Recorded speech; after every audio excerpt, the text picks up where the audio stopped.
महाशक्तियों का महाटकराव, क्योंकि रूस और यूक्रेन के बीच जो हालात बने हुए हैं उसने दुनिया में भी एक विभाजन की लकीर खींच दी है। नाटो प्लस अमेरिका का जो सहयोग यूक्रेन के साथ है, लेकिन उससे अलग रूस लगातार अपने स्टैंड पर कायम है और जिस तरह के डेवलपमेंट हाल में हुए हैं उसकी एक झलक की तस्वीरें इस वक्त आपको दे रही हैं। एक तरफ अमेरिका ने आर्थिक प्रतिबंध लगा दिया, आपको बता दें बीती रात ही अमेरिकी राष्ट्रपति ने संबोधित किया और अमेरिका सेना भी भेजेगा। यानी ये जो पूरा टकराव और तनाव की स्थिति बनी हुई है, कम होने की बजाय ये स्ट्रेस आगे और बढ़ता जा रहा है। वहीं दूसरी तरफ आपको बता दें बीती रात ही रूसी संसद ने राष्ट्रपति पुतिन को रूस से बाहर हमला करने के लिए, युद्ध के लिए अनुमति दे दी, जिसके बाद ये लगने लगा कि अब किसी भी वक्त युद्ध जैसे हालात या युद्ध की दिशा में आगे कदम बढ़ते हुए क्या दिखाई दे सकते हैं, क्योंकि टैंक्स को जब भेजा है वहां पर उनका क्या इस्तेमाल रहेगा और क्या ये जो पूरी परिस्थिति है इसको रोकने की दिशा में क्या अभी भी कुछ विकल्प बाकी हैं, क्या कुछ और कूटनीतिक प्रयास हो सकते हैं।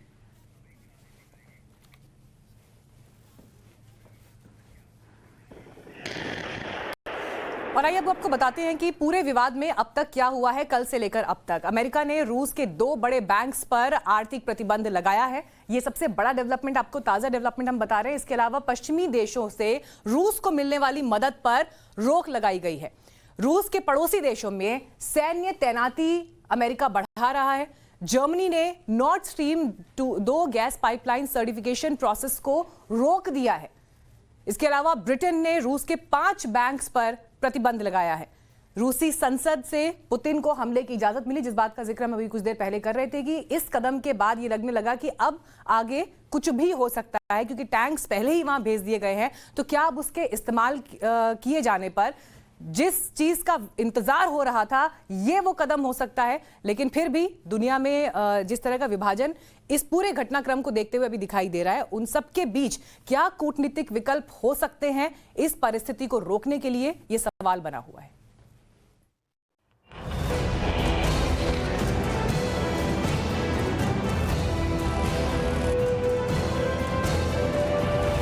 ये 2 तस्वीरें विश्व की 2 महाशक्तियों के महाटकराव की हैं। एक तरफ रूस के राष्ट्रपति व्लादिमीर पुतिन हैं, तो दूसरी तरफ सुपर पावर अमेरिका के राष्ट्रपति जो बाइडेन।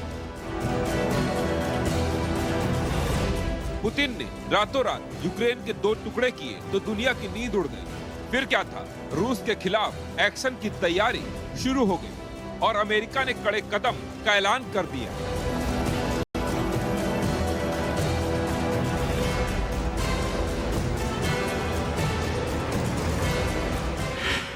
अमेरिका ने रूस के 2 बैंकों पर प्रतिबंध लगा दिए। इनमें वीईबी और रूसी सैन्य बैंक शामिल हैं। इसके साथ ही रूस को पश्चिमी देशों से मिलने वाली मदद पर भी रोक लगाई गई है। अमेरिका रूस के पड़ोसी देशों में सैन्य तैनाती भी बढ़ा रहा है। We're implementing full blocking sanctions on 2 large Russian financial institutions, VEB and their military bank. We're implementing comprehensive sanctions on Russian sovereign debt. That means we've cut off Russia's government from Western financing. It can no longer raise money from the West and cannot trade in its new debt on our markets or European markets either. Starting tomorrow and continuing in the days ahead, we'll also impose sanctions on Russia's elites and their family members. They share in the corrupt gains of the Kremlin policies and should share in the pain as well. America ने साफ कर दिया है वो Ukraine को मझधार में नहीं छोड़ेगा। अमेरिकी राष्ट्रपति बाइडेन का कहना है वो यूक्रेन की मदद के लिए हथियारों की सप्लाई जारी रखेगा। अमेरिका का कहना है उनका रूस के साथ जंग का कोई इरादा नहीं है और हालात को सामान्य करने के लिए रूस के साथ लगातार बातचीत हो रही है। The United States will continue to provide defensive assistance to Ukraine in the meantime, and will continue to reinforce and reassure our NATO allies. Today, in response to Russia's admission that it will not withdraw its forces from Belarus, I have authorized additional movements of U.S. forces and equipment already stationed in Europe to strengthen our Baltic allies, Estonia, Latvia, and Lithuania. Let me be clear, these are totally defensive moves on our part.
Navbharat.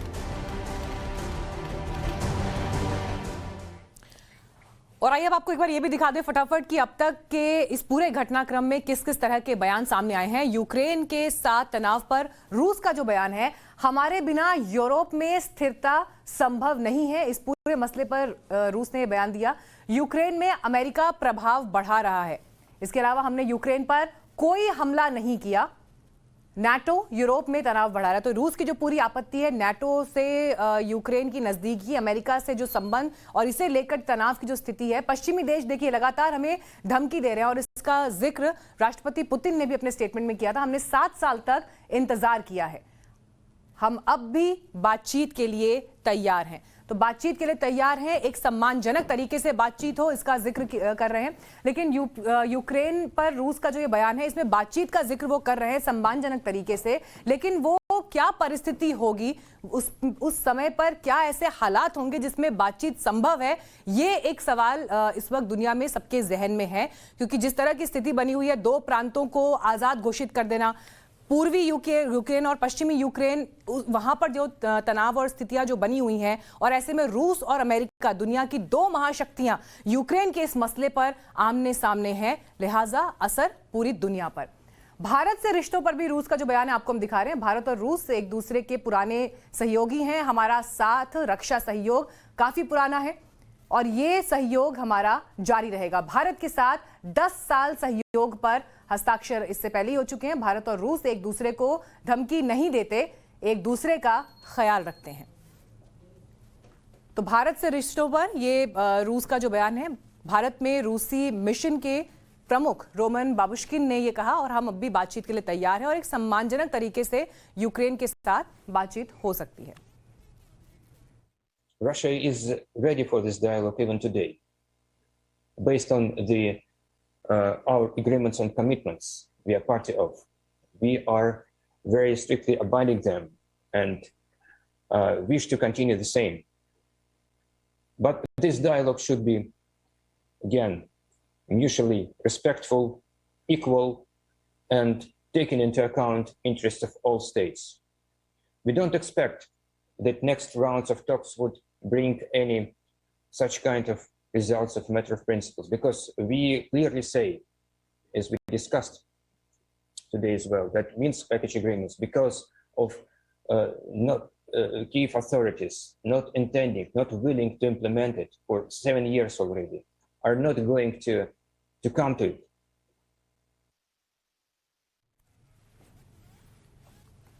और इस वक्त हमारे साथ मेहमान जुड़ गए हैं मारूफ रजा साहब। मारूफ जी, स्वागत है आपका टाइम्स नाउ नवभारत पर।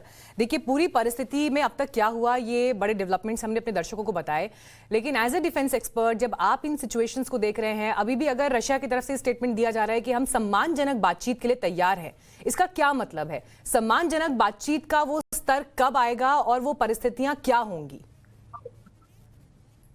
देखिए, पहली बात तो ये है कि जब तक डिप्लोमेसी का इख्तियार किया जा सकता है, करना चाहिए, यही भारत का स्टैंड रहा है। और जब लड़ाई जब तक छिड़ती नहीं है, तब तक गुंजाइश है कि कोई रास्ता ढूंढ के निकालने के लिए। लेकिन जिस किस्म से सेनाएं तैनात हैं रूस के यूक्रेन के बॉर्डर के साथ, और जिस किस्म से अमेरिका यूक्रेन का हौसला बढ़ाता जा रहा है, और अभी बाइडेन साहब का ऐलान भी आपने दिखाया है, जो उन्होंने बोला है यूक्रेन के अलावा बाकी के जो ईस्ट यूरोप के देश हैं, जैसे कि लिथुआनिया है, एस्टोनिया है, जो पुराने रूस के हिस्सा थे, अब उनको भी अमेरिकी सैनिक पहुंच जा रहे हैं मदद देने के लिए। तो अमेरिका के लिए सबसे बड़ा एक जो चैलेंज है वो ये है कि अब दिखाना कि जिस किस्म से अमेरिका की बेइज्जती हुई अफगानिस्तान में, जब वहां से वो निकले काबुल से, वो बार बार ये सिचुएशन अगर होती रही तो अमेरिका का ग्लोबल सुपर पावर का पोजीशन बहुत कमजोर हो जाएगा। और अमेरिका ये भी दिखाना चाहता है कि जो रूस ने किया है वो चाइना को भी दिखाना चाह रहा है कि अगर चाइना ने यही कार्रवाई ताइवान के खिलाफ की, जिसका चाइना का एक लक्ष्य है कि वो ताइवान को लेके छोड़ेगा, तो अमेरिका यही कार्रवाई वहां पे भी कर सकता है। अभी कार्रवाई क्या की है? उन्होंने फाइनेंशियल सैंक्शंस अनाउंस किए, लेकिन इन सैंक्शंस से मेरे को इतनी उम्मीद नहीं है कि वो रूस को घुटने पर उतार देंगे, क्योंकि रूस के पास 2-3 ट्रम्प कार्ड है। एक तो ये है कि ऑयल और गैस उनके पास बहुत तादाद में है। ओपेक कंट्रीज के बाद रूस ही नंबर 1 है इन चीजों में, और चाइना के अलावा साउथ कोरिया, जापान और कई एक साउथ ईस्ट एशिया के देश भी हैं जहां पे रूस ये देता आया है। यूरोप में 40% रूस का ऑयल और गैस जाता है, और अगर इस सब को रूस ने रोक दिया या सैंक्शंस की बात आगे बढ़ती गई तो यूरोप को कठिनाइयां झेलनी पड़ेंगी। और रात ही रात ऐसा नहीं है कि यूरोप के पास एक दूसरा साधन है जहां से वो ऑयल और गैस की अपनी सप्लाई शुरू कर दे, और उनके लोगों को इस ठंड के मौसम में गैस की आदत पड़ी हुई है, हीटिंग की आदत पड़ी है। ये सब चीज से उनको काफी मुश्किलात का सामना करना पड़ेगा। और आखिर चीज ये है, जिस किस्म से फौज जब तैनात रहती है ऐसी बॉर्डर के ऊपर, 1-2 छोटी गलतियों की वजह से भी लड़ाई जारी हो सकती है, और अगर वो लड़ाई छिड़ गई तो फिर जितने प्लान्स आपने बनाए हैं वो आसानी से इम्प्लीमेंट या रखे नहीं जा सकते टेबल के ऊपर। कि आपके टैंकों ने फायर किया तो उनकी आर्टिलरी ने फायर किया, तो आपके हवाई जहाज ने फायर किया तो उनकी मिसाइल ने फायर किया। ये किताबी कार्रवाई है। जमीन पर जब लड़ाई छिड़ती है तो बहुत सी चीजें हाथ से बाहर निकल जाती है जी। तो ये चीज अभी अमेरिका को देखना पड़ेगा कि अब किस हद तक वो रूस को दबा सकेगा, और रूस को देखना पड़ेगा कि क्या उनकी मांगे पूरी हो गई है एक हद से। जो इन्होंने डॉनबास के 2 रीजन को अपने एक किस्म से लपेटे में ले लिया है कि और वो यूक्रेन को हड़प करना चाहता है, क्योंकि सबसे बड़ी बात यह है कि आप अभी जहां की पे परिस्थितियां जो हैं वो विकट दिखाई देती हैं, इसमें कोई संशय है नहीं मारूफ साहब। लेकिन बहुत धन्यवाद सर आपका ये तमाम जानकारी हमारे दर्शकों के साथ साझा करने के लिए। तो महाशक्तियों का महाटकराव, जिसका जिक्र अभी मारूफ साहब भी अपनी बातचीत में कर रहे थे कि अमेरिका और रूस, अब इन दोनों को ये देखना है कि परिस्थितियों को यहाँ से बेहतर दिशा में कैसे ले जाया जा सके और युद्ध से कैसे बचा जाए, इस तनाव को कैसे दूर किया जाए। अमेरिका अब भी कह रहा है कि वो रूस से बात करता रहेगा, लेकिन इस बीच रूस की संसद ड्यूमा ने हमले की इजाजत दे दी, जिसके बाद युद्ध का खतरा मंडराने लगा। माना जा रहा है कि यूक्रेन पर कभी भी हमला हो सकता है। हालांकि अभी भी बातचीत हो, सम्मानजनक तरीके से बातचीत हो, इस तरह के स्टेटमेंट्स नेताओं की तरफ से आ रहे हैं।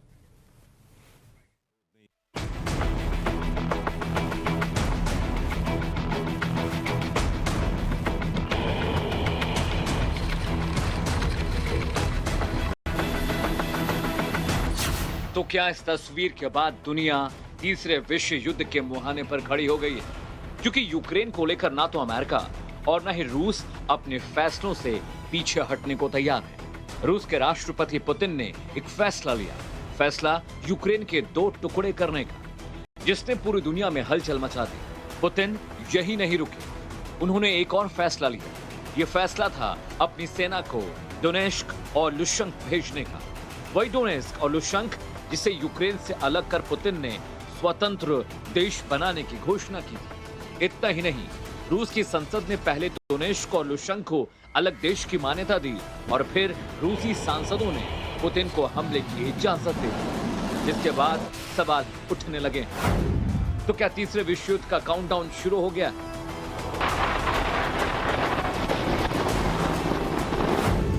क्या वर्ल्ड वॉर 3 की डेट फिक्स हो गई है?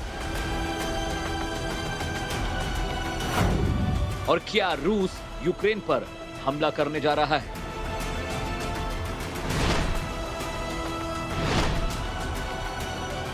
इन सवालों के बीच रूसी सेना के सैकड़ों ट्रक का काफिला यूक्रेन बॉर्डर की तरफ जाता हुआ दिखाई दिया है। ये काफिला रूसी शहर बेलगोरोद से होते हुए यूक्रेन बॉर्डर के नजदीक जा रहा है। इसके अलावा एक और सैटेलाइट इमेज सामने आई, जिसमें रूस की जंगी तैयारी साफ देखी जा सकती है, जिसके बाद सवाल उठना लाजमी है कि क्या तीसरा विश्व युद्ध होकर रहेगा, क्योंकि एक तरफ रूस है जो हर बीतते दिन के साथ यूक्रेन के खिलाफ कदम आगे बढ़ा रहा है, तो दूसरी तरफ अमेरिका, ब्रिटेन, फ्रांस और जर्मनी जैसी महाशक्तियां हैं। क्योंकि रूस की कार्रवाई के बाद अमेरिका भी एक्शन मोड में आ गया है। अमेरिकी राष्ट्रपति जो बाइडेन ने एस्टोनिया, लातविया और लिथुआनिया में अपनी सैन्य ताकत बढ़ाने का ऐलान किया है। बाइडेन साफ कर चुके हैं कि वो नाटो की एक-एक इंच जमीन की रक्षा करेंगे। He's setting up a rationale to take more territory by force, in my view. And if we listened to his speech last night, and many of you did, I know, he's setting up a rationale to go much further. This is the beginning of a Russian invasion of Ukraine, as he indicated and asked permission to be able to do from his Duma. So let's begin to. I'm going to begin to impose sanctions in response, far beyond the steps we and our allies and partners implemented in 2014. And if Russia goes further with this invasion, we stand prepared to go further as with sanctions. Who in the Lord's name does Putin think gives him the right to declare new so-called countries on territory that belong to his neighbors? This is a flagrant violation of international law, and it demands a firm response from the international community. लेकिन सवाल ये भी है कि अगर जंग हुई तो इसका यूक्रेन पर क्या असर होगा और रूस की राह कितनी मुश्किल होगी। रूस जल, थल और नभ यानी तीनों ही इलाकों से यूक्रेन पर हमला करने में सक्षम है। पुतिन की सेना लंबी दूरी वाली मिसाइलों से यूक्रेन की रक्षा पंक्ति को भेज सकती है। इंफॉर्मेशन और साइबर युद्ध में भी वो भारी है। लेकिन उसका एक और पहलू है। यूक्रेन का कहना है कि यूक्रेन पूर्व सैनिकों, लोकल यूनिट्स और लोगों के समर्थन से हजारों ऐसे ग्रुप्स बना सकता है जो तेजी से मूव करते हैं और रूसी सेनाओं पर हमला करने में सक्षम होंगे। लेकिन यूक्रेन ही नहीं, दुनिया की भी कोशिश यही है कि जंग टल जाए और दोनों मुल्कों के बीच एक बार फिर से शांति बहाल हो। ब्यूरो रिपोर्ट, टाइम्स नाउ, नव भारत।